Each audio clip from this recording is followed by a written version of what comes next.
report your state trooper. I'm Trooper Dave Levendusky of the Indiana State Police.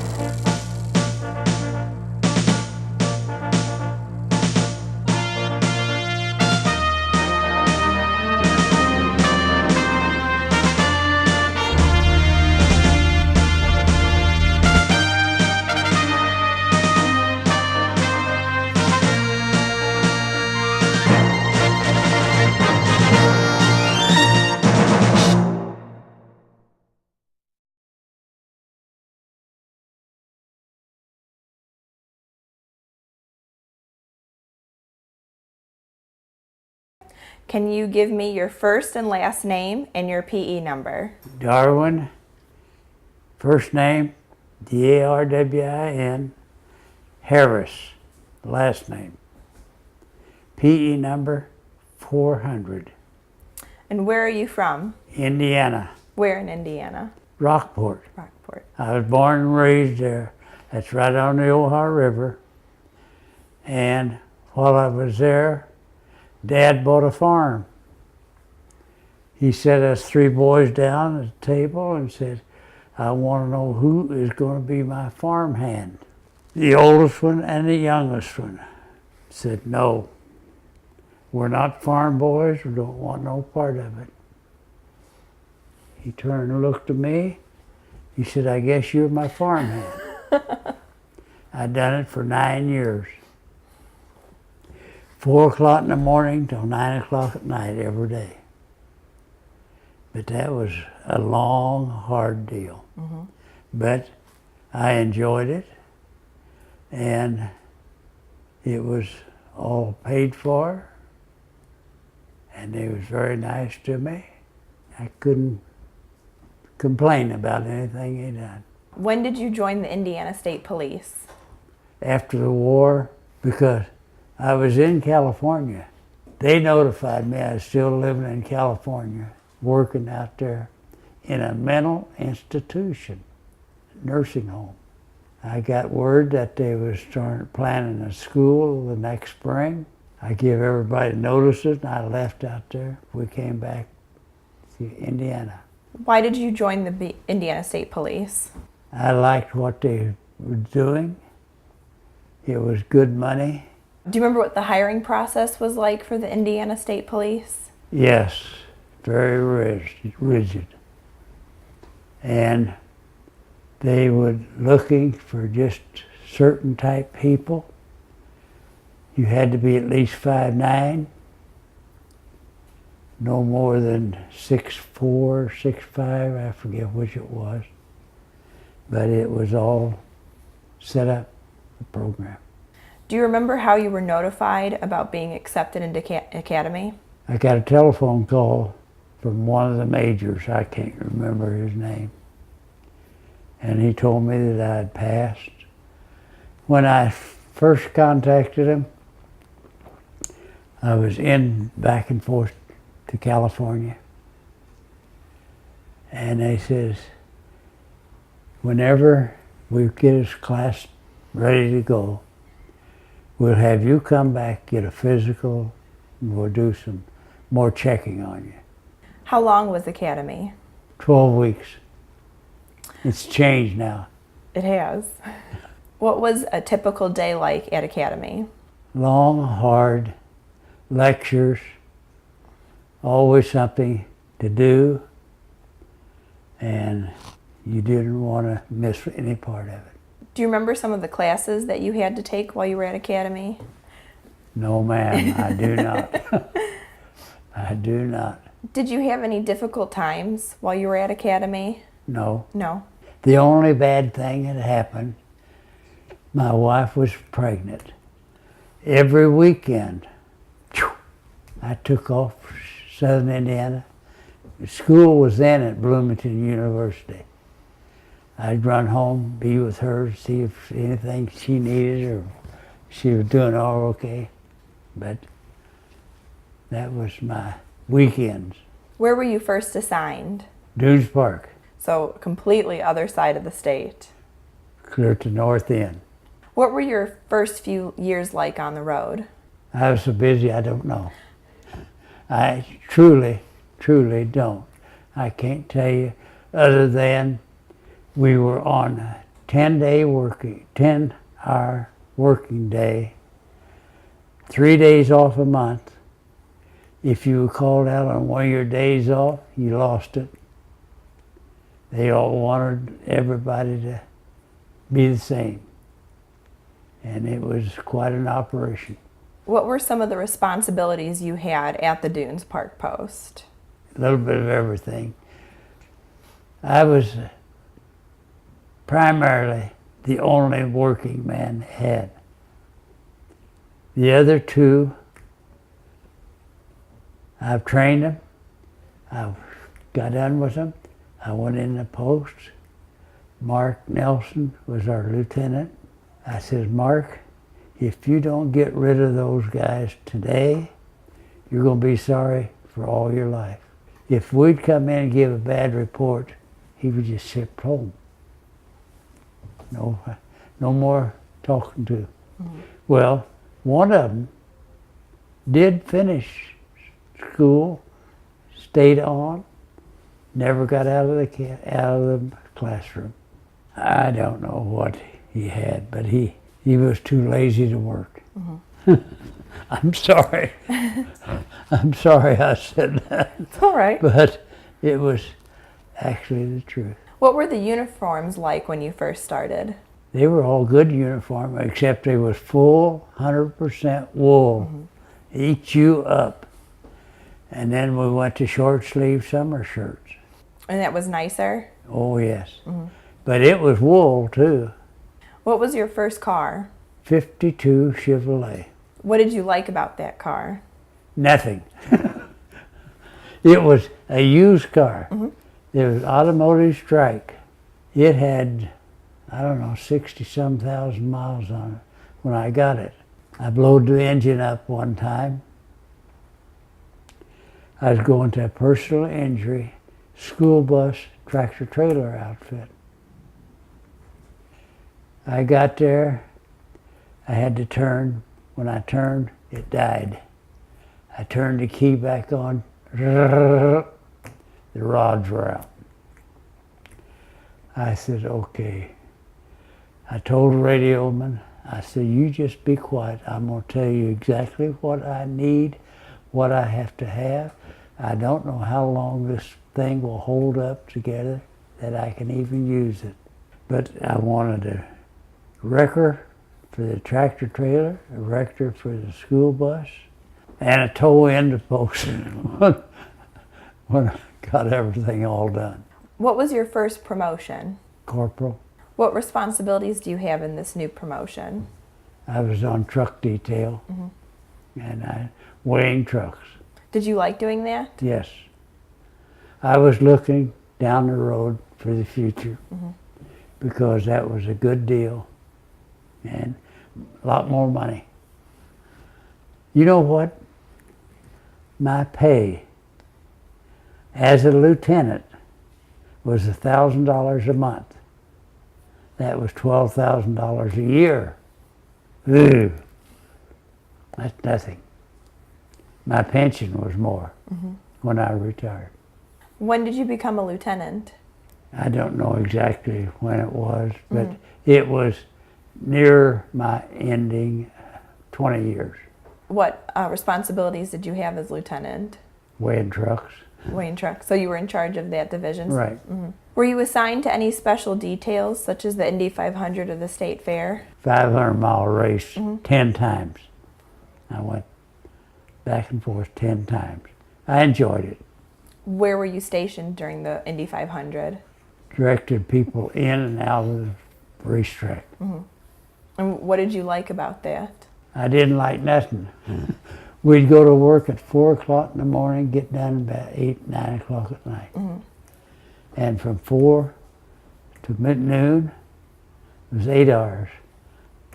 Till 9 o'clock was 9 hours. That was 17 hours that you was working. Do you have any interesting stories from any of your times at the Indy 500? Oh, you done so many things out there. What was your favorite position during your time as trooper? Probably a lieutenant. Lieutenant. Why was that? I could do whatever I wanted to do. And while you were a lieutenant, where were you stationed? Indianapolis. Indianapolis. I lived in a house there for 43 years. Were you involved in any specialty teams? No. No. How did the department change during your time as a trooper? Well, we went from long hours. First went to work there, I was working 10 hours a day. Then we went to 8, rotating days off. Monday and Tuesday, 1 week, Tuesday and Wednesday. Process all the way up to the weekend. It'd be a 3-day weekend, 3 days off, which made it nice because we'd been working 10 hours a day, 3 days off a month. And if we lost 1, 2, or 3 days in a year, forget it. But it was a rough working condition. And all the commanders were always thankful that they had me because I'd go any place, do anything.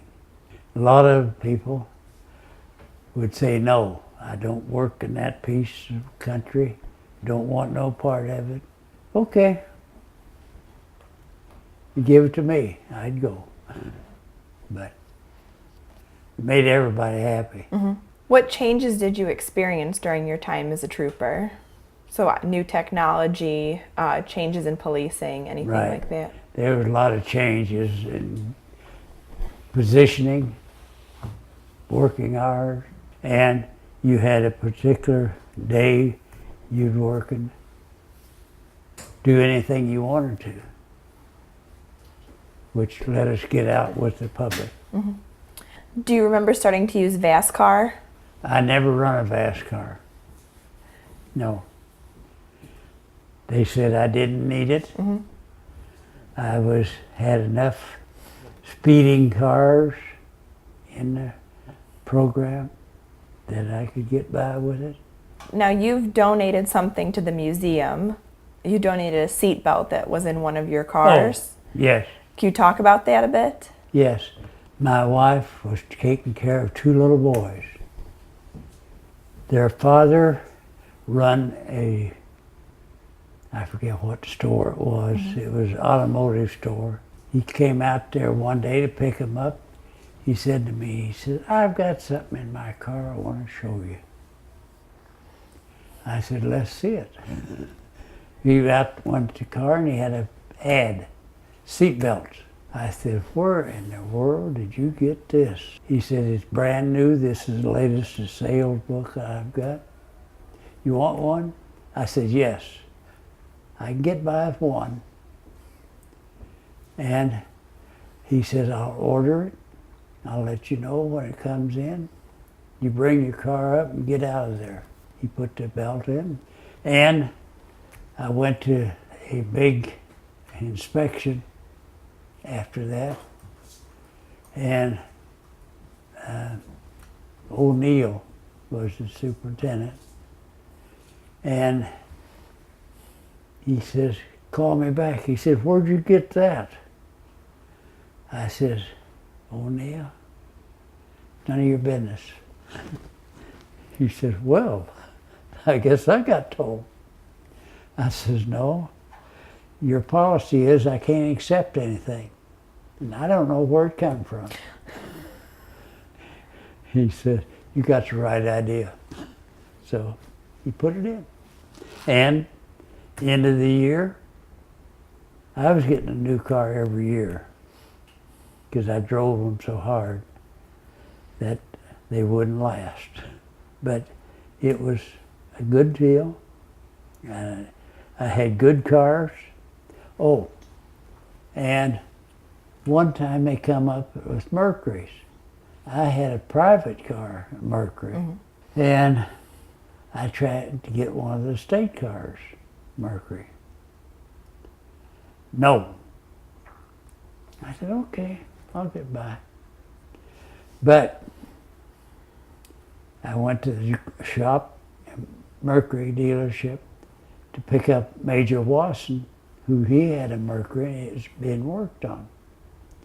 some guy come out of the garage. He said, "What are you doing driving a car like this?"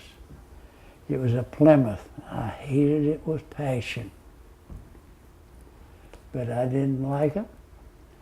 And this fella started questioning me about the car that I was driving. I said, "George Young will not give me a Mercury." He said, "We'll see about that." He was a sales rep on fleet cars. And I didn't know he was taking all this down. But the next day I got a call from George Young, the man that issued car. He says, "Mr. Harris, I got a Mercury out here for you if you'd like to have it. If you want to come out, please." Talking to me real nice. I says, "What is bringing this all on?" I said, "I haven't talked to nobody about wanting one." He said, "Do you remember talking to a man out of the Lincoln Mercury?" I said, "I talked to a lot of people out there." He said, "Well, one of them was a very acceptable man. He called me and told me if I wanted my job to keep, I'd better get you a Mercury." I went out there and he says, "There's a whole line of them out there. Take whichever one you want." There was a gold color one. I took it. But it was a good car. And fast. Nobody could catch it. But everybody liked them. Was that your favorite car that you had? Yes. Mm-hmm. Yeah. I had one Plymouth. I wouldn't give them 2 cents for it. And that first car, I wouldn't even, well, after I was on a while, I wouldn't accept it. But they give it to me and I had to drive it. Were there any difficult situations that you had to deal with while you were a trooper? Yes. I used to get involved in everything. Mm-hmm. I was one of the few that they'd call me, "Okay, en route," was my reply. Most of them would argue, no, I don't want that, I'm not going there." But I'd take off and go. Did you know about the time that I had 30 fatal accidents in 1 year? No. Okay, I'll tell you about that. I started getting calls from Indianapolis, captains, majors, everything. And finally one of the majors says, "Are you ever in headquarters, got any time to spend here?" I says, "No, but I'm about due for a new car." He said, "When you get that new car, they call you, tell you come out and pick up a new car. Call me and let me know." And that was when I got a Plymouth and I didn't like it. Something happened to that Plymouth one day. I went by the shoe store, picked up a bunch of boots and shoes that they'd had repaired, taking them into the post. When I took it in, they said to me, says, "Did you have any trouble?" I says, "No, I just went by the shoe store, picked them up, threw them in the car, pulled out here." He says, "How come you don't have no problems with nobody and everybody else has got problems?" I said, "What's the use of having a problem to worry you on your mind?" And I said, "That's the way I work." They said, "You're crazy." He says, "You are working yourself to death. We're going to get you taken care of." It wasn't too long, I got a big promotion. You mentioned the 30 fatalities in 1 year. Do you want to talk about that? Yes. There was 36 fatalities in LaPorte County 1 year. Sheriff Department investigated 2. The city investigated 2. Each one of these troopers had one apiece. I had 30 of them. Were there any memorable moments from your time as a trooper? Every day was just another hard-working day for me. How long were you with the Indiana State Police? 20 years and 4 or 5 months. How did you change during your time as a trooper? I was hard-nosed, didn't take no for an answer from nobody, and I would do whatever I had to do to correct it. What do you want people to know about the Indiana State Police? They're a very good organization. They need to be more rigid in who they're picking up and who is working, who isn't. Do you have any words of wisdom for people that are considering joining the Indiana State Police? Mind your manners. When you're talking to somebody, be careful what you say. Don't get yourself in trouble. And you'll make out all right. I said, that's what I done. And I never refused any kind of a job they'd give me. I'd take the information. I said, I'm en route, no matter where it was at.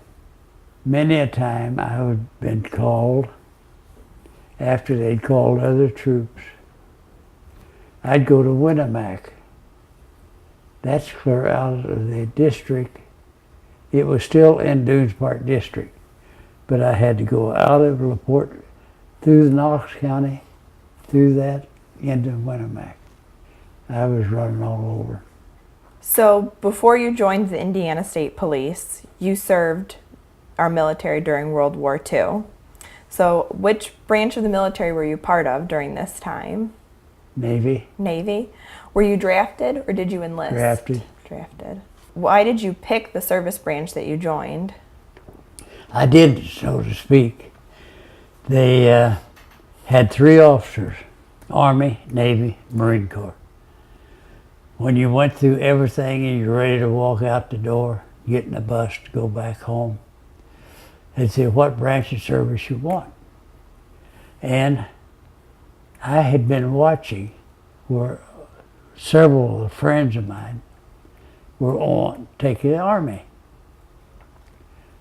I said, I'll take the Army.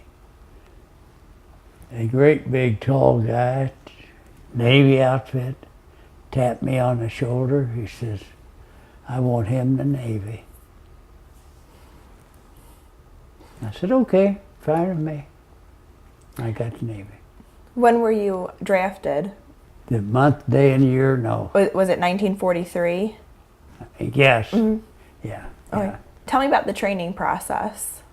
It was good if you didn't mind getting out and working. Mm-hmm.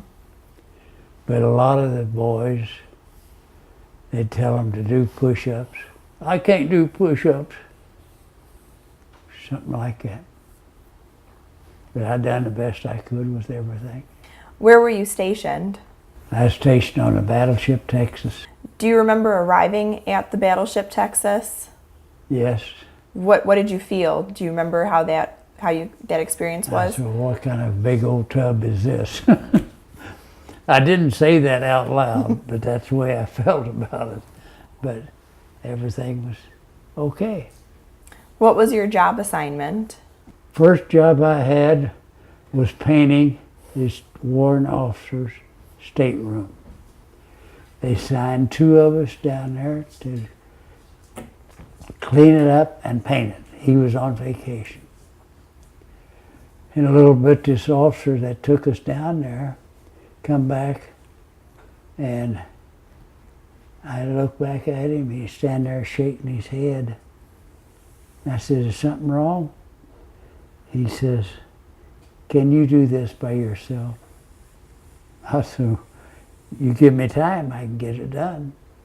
But that was the way it went. And he told me that he's taking the other guy out because he couldn't paint nothing. But I got credit for it. I had done painting. Dad and myself had painted homes, and inside out and everything. What other assignments did you have on the battleship Texas? I was in charge of the armory, all the gun parts, ammunition, and I had to make sure that everybody give me a report. Whenever they'd ask for a report on supplies, I'd call each one of the officers. I said, how much ammunition you got? How many 20 millimeters? How many 40 millimeters? 351 for 3-inch. Tell me about a memorable experience you had during your time on the battleship Texas. Shouldn't tell you this, but I will. I went ashore with the warrant officer. He wouldn't go ashore unless I went with him. I accused him all the time taking me to protect him. He was big as I was, but that was neither here nor there. But we called a cab. It pulled up, 2 guys jumped in ahead of us.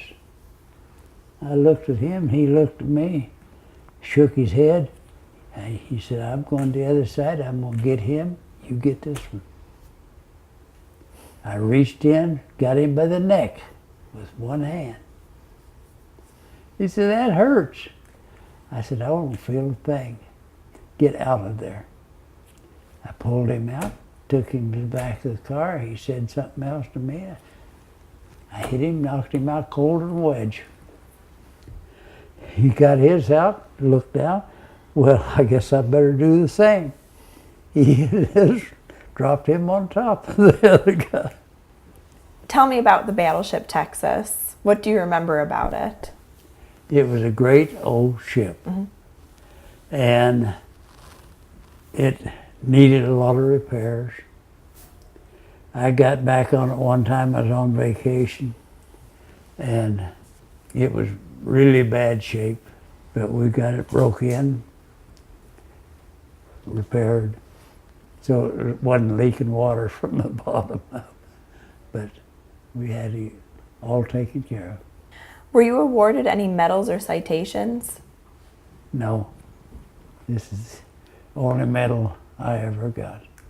Well, no, I've had other incidental thing, but everybody got one. But this was my personal one. Why don't you talk about that one? Well, I got a call that I was been selected to get a medal from France. I said, who in the world would know me in France? And I went to Mark Nelson. He says, I have no idea. I just saw it myself. He said, what did you do over there in Normandy? I said, I just helped them direct the guns where I want them shot. He said, well, that's all you're supposed to do. I'd tell him to shoot one way or the other. He would, right on target. So why don't you tell me about D-Day? What did you do during D-Day? It was a long, hard day. We put it in and started shooting them over 20 miles. He was all hitting, so that was all necessary. So what role did the battleship Texas play during D-Day? And bondman of all the targets that they could tell us about, we would shoot them up. And the church that they radioed us, that they had a German prisoner in the steeple, they wanted it shot off. And there is a policy in the Navy, you don't shoot into churches, synagogues, or any religious type building. But if we feel that there is a subject in there, you want him out, say, go, shoot. And I told the captain, I said, Captain, the boys tell us that there's a man in there. We're going to shoot it off. We was 20 miles away. You know how many shots we took? How many? 1. We loaded turret 2, the right gun, fired one shell,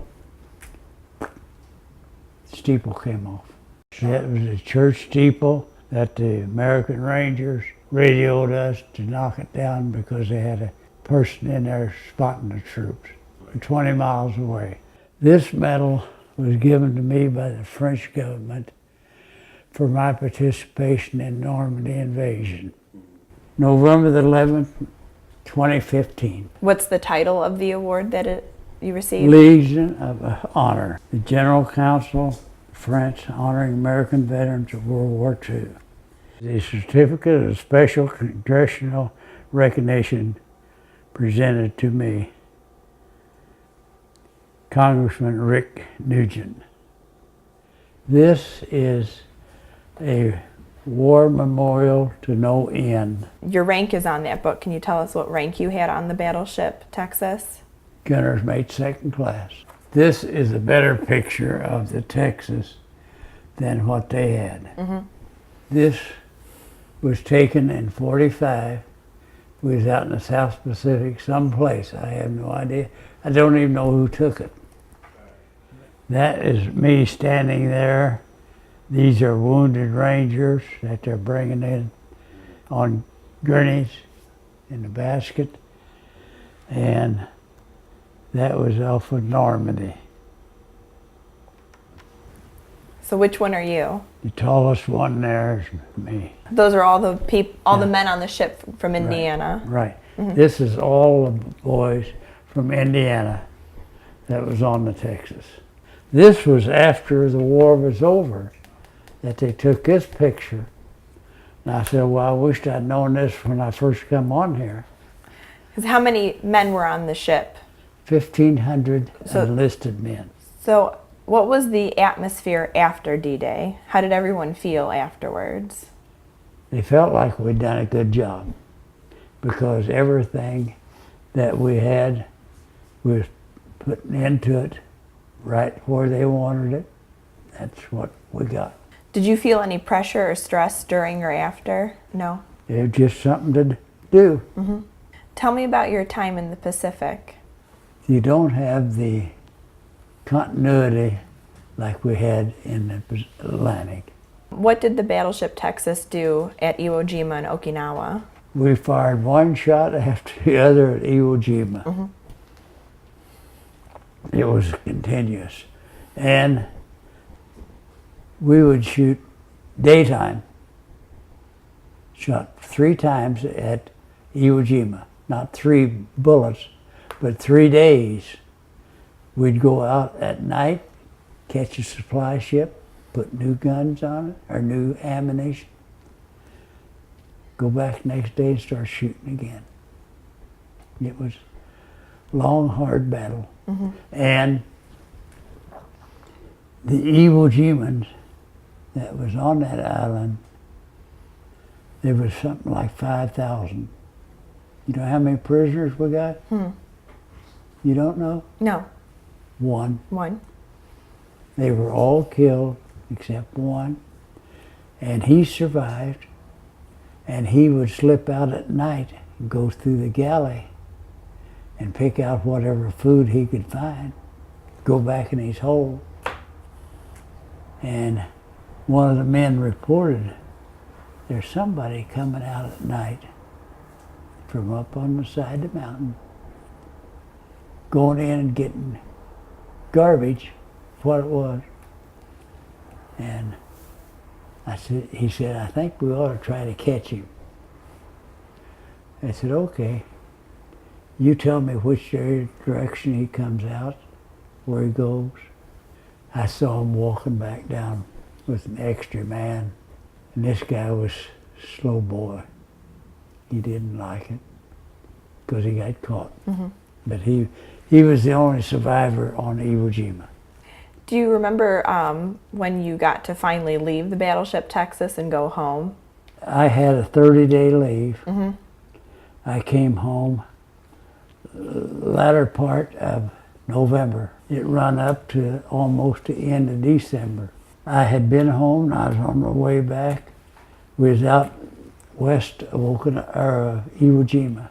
There was some word come out that we'd been given an extension. I said, what in the world? We got out here where I can get an airplane or something. Oh yes, there's an Navy base about 10 miles down the road. I caught a cab and went down there. I said, you got any planes going back east?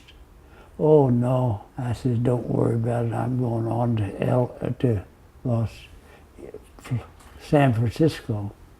My aunt lives in San Jose. She'll come up to San Francisco and pick me up. Mm-hmm. That's what we done. And then when I did get back, a tanker came in and he put us all on this old tanker heading south. I got off in LA, went for the Texas, got on board. Next morning my name was up for discharge.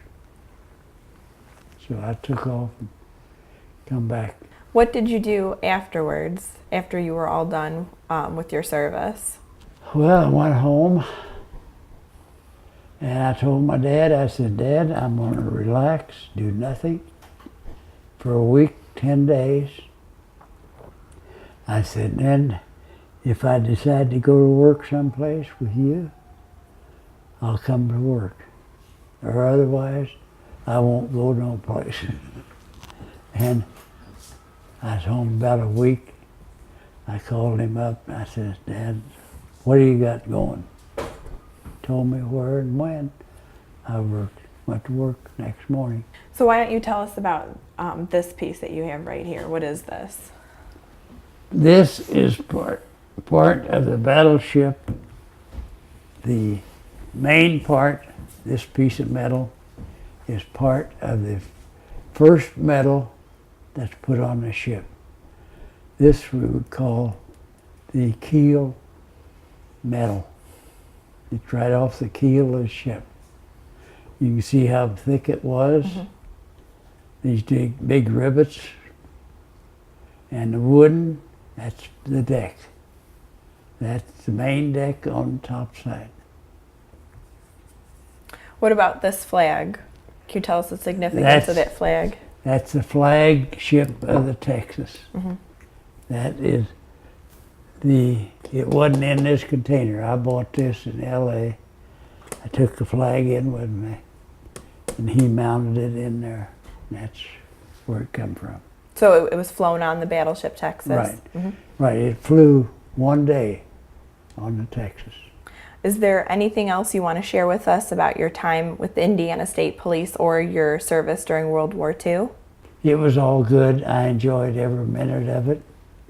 I was not scared of being killed or shot up. I'm very proud. Very proud of what I done. I don't think I done anything unusual, but I was there and I'd do anything anybody asked. It's up to you what you make of the state police. They are a strict outfit. They don't take no for an answer. They're a great company. To anybody that wanted to be dedicated, take every call you can get, do it, enjoy it.